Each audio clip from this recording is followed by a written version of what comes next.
Benvenuti su Nasso Skate, io sono Ale Asso e con questo video cominciamo a imparare le basi del longboard. Oggi parliamo di piede dominante e posizione dei piedi sulla tavola. Let's skate!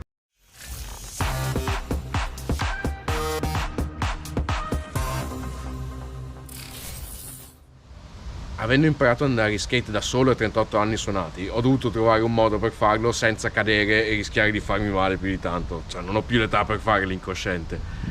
La cosa importante è fare piccoli passi costanti e costruire una solida base prima di avanzare e provare qualcosa di nuovo. Un palazzo solido, appunto, si costruisce dalle fondamenta, non dal tetto.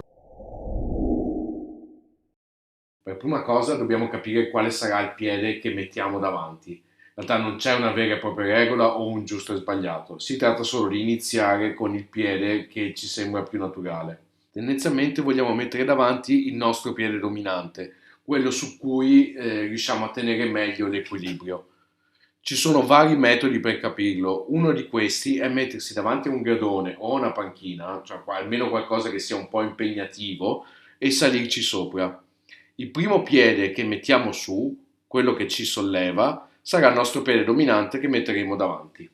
Il piede anteriore lo mettiamo appena dietro le viti del track, leggermente orientato verso la punta dello skate, mentre il piede posteriore lo mettiamo perpendicolare alla tavola ad una distanza che sia comoda ma soprattutto stabile, non meno della larghezza delle nostre spalle. Vediamo adesso un esercizio che ci servirà a memorizzare bene il giusto posizionamento dei piedi e soprattutto a prendere confidenza con il distribuire il peso e a gestire l'equilibrio su un piede solo, che sarà poi fondamentale per spingere e frenare.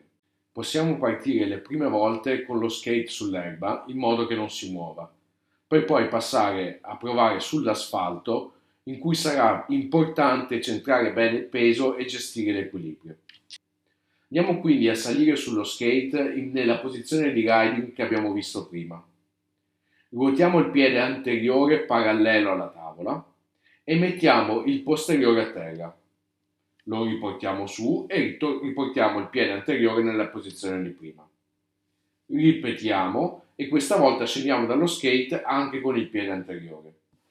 È importante caricare e centrare bene tutto il peso sul piede anteriore quando spostiamo quello posteriore e cercare di controllare sempre meglio il movimento non affrettandolo. Lo ripetiamo questo esercizio più volte finché non andiamo a costruire una bella confidenza sulla gestione del peso e dell'equilibrio su un piede solo. E ora pratica, tanta pratica.